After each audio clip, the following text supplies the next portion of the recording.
Hello students, मैं संजू शर्मा, आपकी गृह विज्ञान की विषय अध्यापिका। आज आपका गृह विज्ञान का लेसन फर्स्ट, शिक्षिका द्वारा प्रतिदर्श बजट का प्रदर्शन, ये आपको पढ़ाएंगे। बच्चों, वैसे तो ये लेसन आपको लॉकडाउन पीरियड में पढ़ा दिया गया था, लेकिन अब हम उसकी एक समरी के रूप में थोड़ा सा रिवाइज करेंगे ताकि आपको वो सब रिवीजन हो जाए। इसमें सबसे पहले हम गृह विज्ञान के परिचय के बारे, इसमें परिवार की इसका जो पाठ है, इसका परिचय हम आपको बताएंगे। परिवार विभिन्न आवश्यकताओं की पूर्ति का प्रमुख केंद्र होता है। व्यक्ति एवं परिवार की आवश्यकताएं असीमित होती हैं क्योंकि नित्य नवीन आवश्यकताएं पैदा होती हैं। परिवार की आवश्यकताओं की पूर्ति के लिए बजट का बनाना आवश्यक है। बजट क्या होता है? आय और व्यय को नियोजित करना ही बजट है। मतलब एक परिवार की जितनी आय होती है उसके अनुसार ही व्यय करना, और इसके व्यय करना आवश्यक होता है। इसके लिए पारिवारिक बजट महत्वपूर्ण होता है। बजट बनाने, अब बजट की परिभाषा क्या है? परिवार में आय तथा व्यय का एक चक्र चलता रहता है। परिवार में होने वाले आय व्यय को एक सुनियोजित ढंग से लिखित रूप प्रदान करना ही बजट कहलाता है। पारिवारिक बजट में परिवार की आय को ध्यान में रखते हुए और अपने आवश्यक खर्चों को नियोजित रूप से बजट में लिखा जाता है। इसमें एक पारिवारिक बजट किसी परिवार का निश्चित अवधि में होने वाले आय व्यय को प्रदर्शित करने वाला एक प्रपत्र होता है। मतलब इस पे बनाया जाता है आय कितनी उसकी आय है और उसके परिवार की क्या क्या आवश्यकताएं हैं, उसके अनुसार हमें क्या व्यय करना है, कितना व्यय करना है, और उस सब के बाद क्या बचत होती है। ये सब चीज़ें हमें बजट के अंतर्गत बनाना होता है। फिर है बजट। मतलब इन सब चीज़ों से आपको बजट क्या होता है वो तो आपको पता लग ही गया होगा। ये जो बजट होता है ये दैनिक भी बनता है, साप्ताहिक भी होता है, मासिक भी होता है, वार्षिक भी होता है। अब बजट बनाने के उद्देश्य क्या है? क्यों बजट बनाया जाता है? बजट बनाने से परिवार के सभी स्रोतों से प्राप्त होने वाली आय का व्यवस्थित रूप एवं सभी विवरण प्राप्त करना होता है, किया जाता है। परिवार के सभी सदस्यों की आवश्यकताओं का समुचित ज्ञान प्राप्त करना, उनकी पूर्ति के लिए आवश्यक व्यय का विवरण प्राप्त करना, परिवार के आय व्यय के अनुपात को ज्ञात करना तथा इस आधार पर रहन सहन के स्तर को उन्नत बनाने के उपाय सोचना, व्यय को नियोजित करना तथा भविष्य संबंधी विभिन्न आवश्यकताओं की पूर्ति के लिए समुचित बचत के प्रयास करना, पारिवारिक व्यय को इस प्रकार से नियोजित करना जिससे भविष्य में घटित होने वाली आकस्मिक आपदाओं का सफलता से सामना किया जा सके, परिवार के मुखिया एवं अन्य वरिष्ठ सदस्यों को परिवार की आय में आवश्यक वृद्धि करने के लिए प्रेरित करना ताकि परिवार की आय बढ़ सके। परिवार के किसी एक या कुछ सदस्यों द्वारा किए जाने वाले अनावश्यक व्यय को नियंत्रित करना। तो ये हमारे पारिवारिक बजट के उद्देश्य। बजट से प्राप्त होने वाली सूचनाएं, बजट से हमें क्या सूचनाएं प्राप्त होती हैं ये हम आपको आगे बता दें।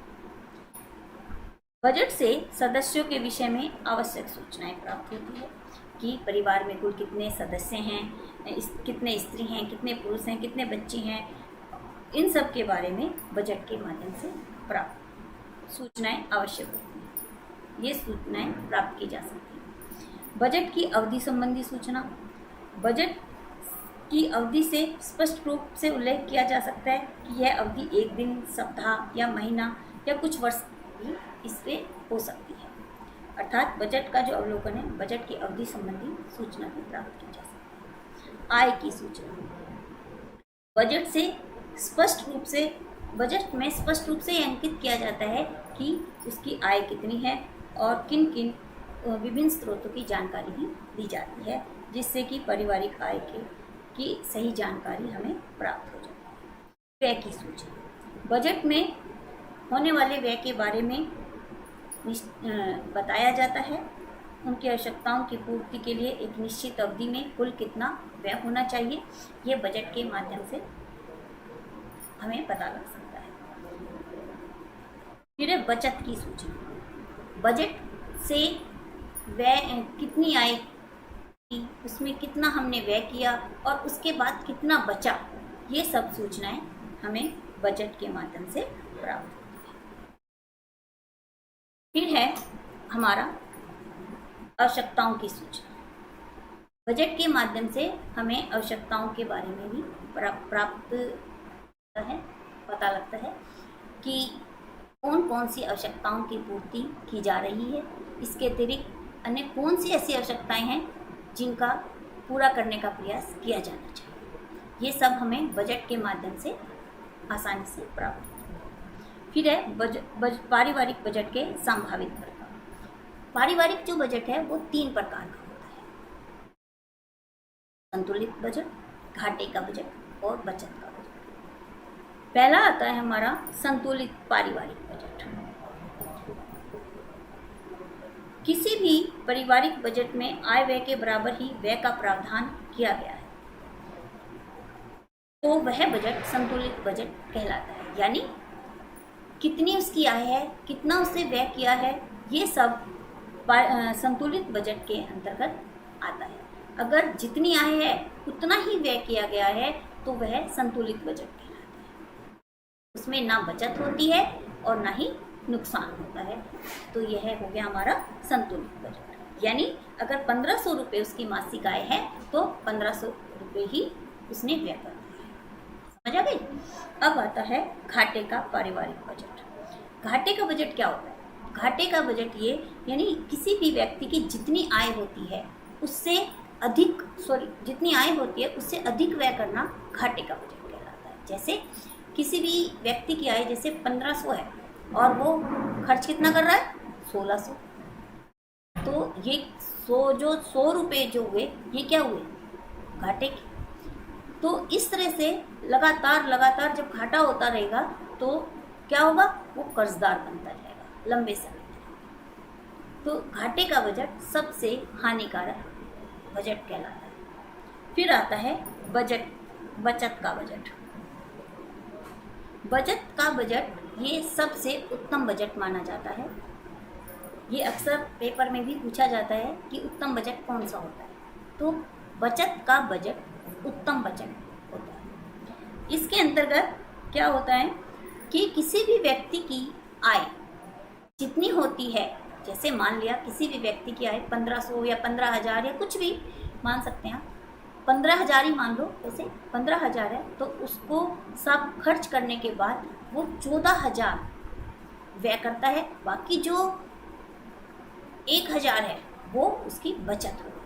तो इस तरह से हर महीने अगर वो 1,000 रुपये बचत करता रहता है तो धीरे धीरे वो राशि बढ़ती जाती है, जो कि आपातकाल में हमारे काम आ सकती है या किसी भी कार्य में काम आ सकती है। इसीलिए इस बजट को सर्वोत्तम बजट माना जाता है। फिर है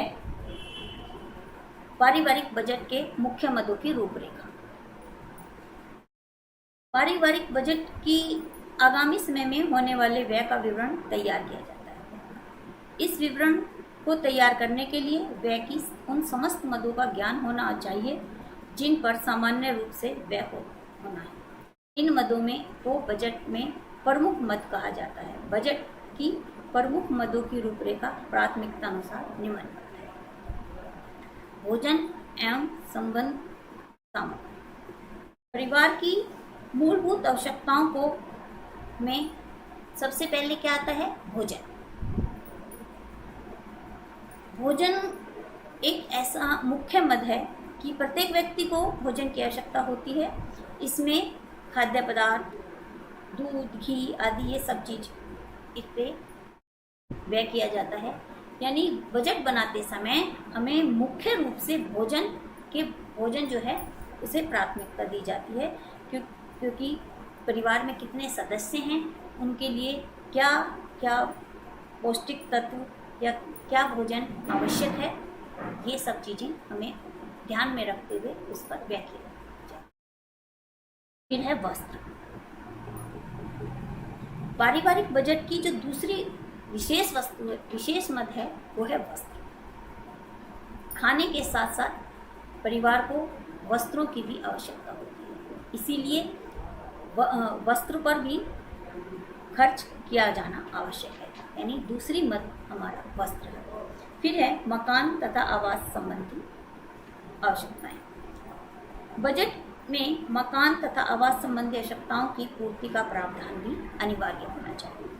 यदि आप किराए के मकान में रहते हैं तो उसका किराए के लिए बिजली, पानी ये सब सम्मिलित किया जाता है। यदि आप अपने घर में रहते हैं तो उसमें भी ये बिजली, पानी का बिल आदि तो होता ही है। और अगर आप मकान लेना चाहते हैं तो उसके लिए आप आवास लोन वगैरह जैसे हम लेते हैं, इस तरह से हम उसका प्रावधान रखा जाता है। तो इसके बाद आता है चौथा हमारा शिक्षा तथा स्वास्थ्य संबंधी मद। बजट की एक महत्वपूर्ण मद है बच्चों की शिक्षा। बच्चों जैसे रोटी, कपड़ा और मकान, ये सब तीनों चीज़ें हमारे जीवन के लिए विशेष महत्व है। उसी प्रकार शिक्षा भी हमारे जीवन में विशेष महत्व रखती है। शिक्षा बजट की एक महत्वपूर्ण मद बच्चों को शिक्षा देना होता है, यानी बच्चों की शिक्षा पर विशेष रूप से ध्यान रखना चाहिए। और परिवार का बजट बनाते समय, पारिवारिक बजट बनाते समय हमें शिक्षा पर भी एक कुछ निश्चित धनराशि रखनी चाहिए खर्च के लिए। फिर है घर में अन्य आवश्यक व्यय।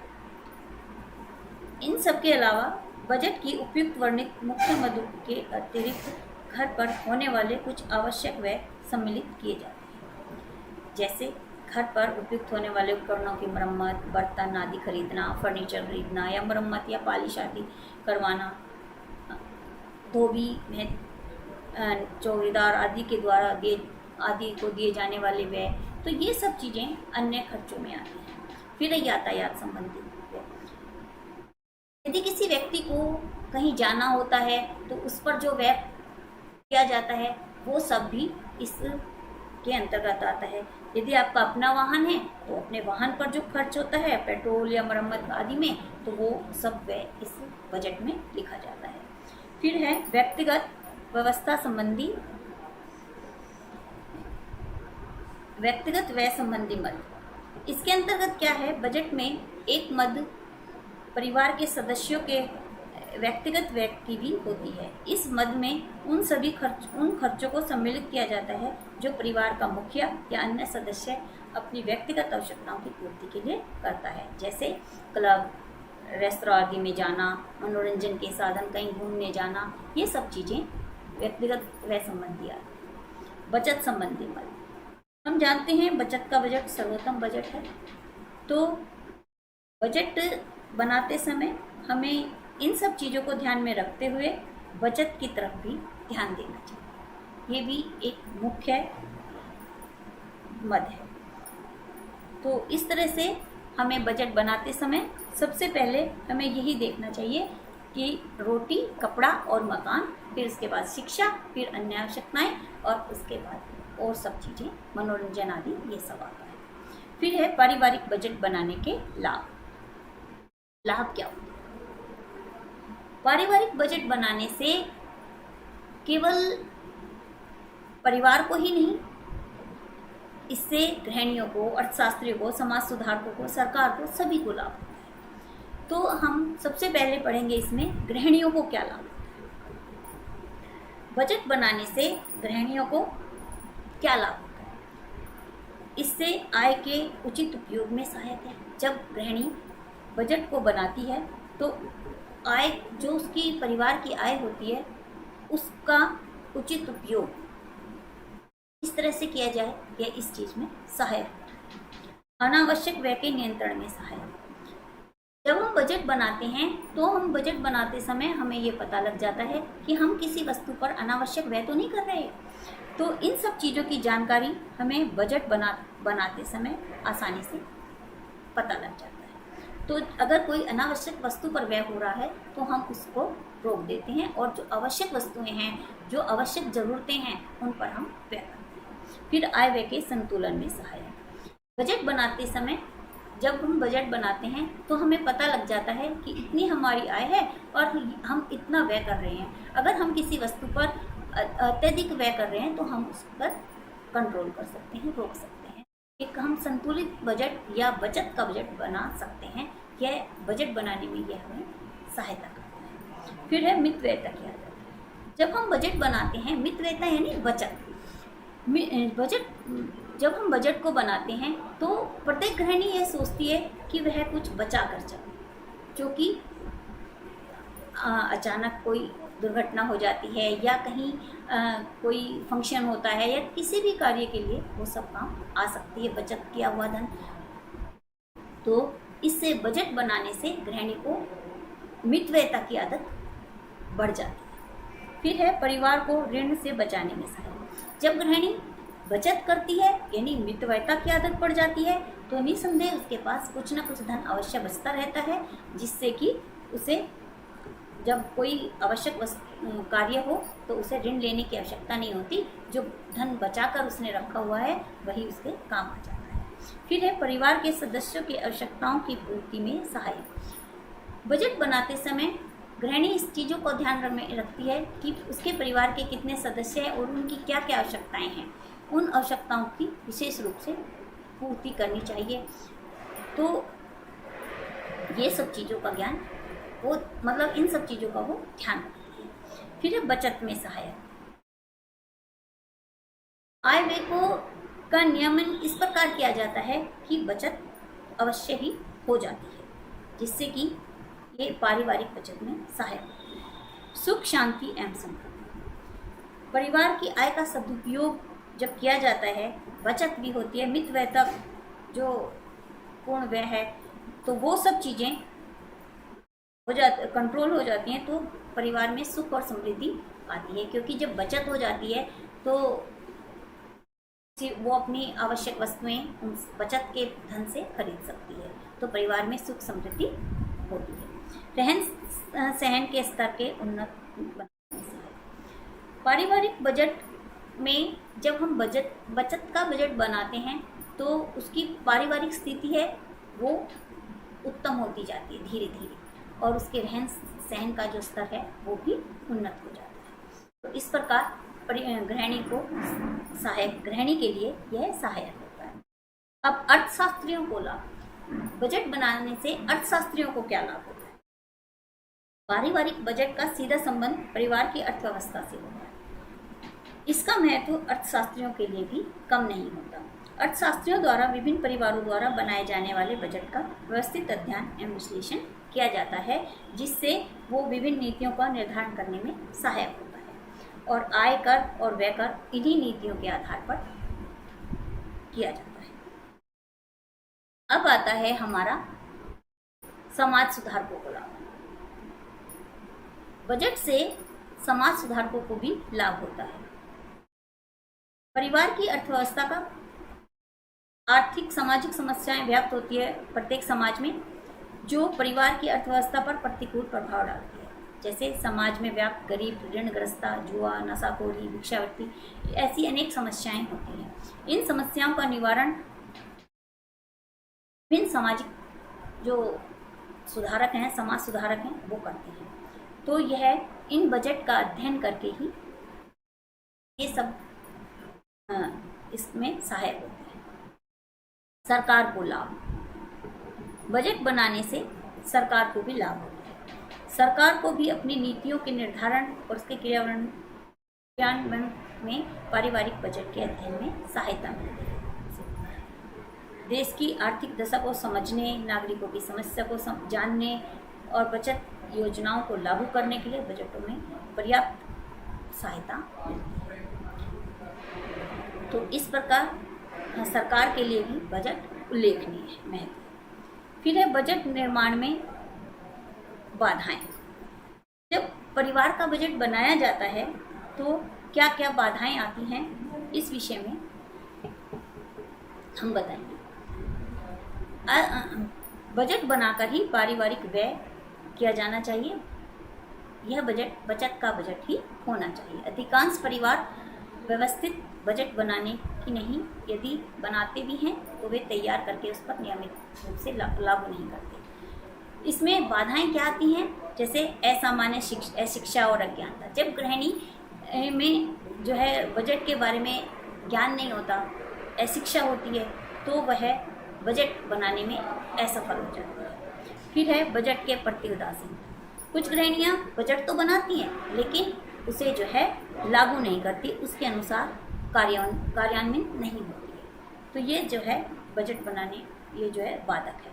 समाज में प्रचलित कुप्रथाएं। समाज में कुछ प्रचलित कुप्रथाएं हैं, जैसे अधिकांश परिवारों में गृहिणियों को अर्थव्यवस्था से अपना परामर्श और सक्रिय योगदान नहीं दिया जाता।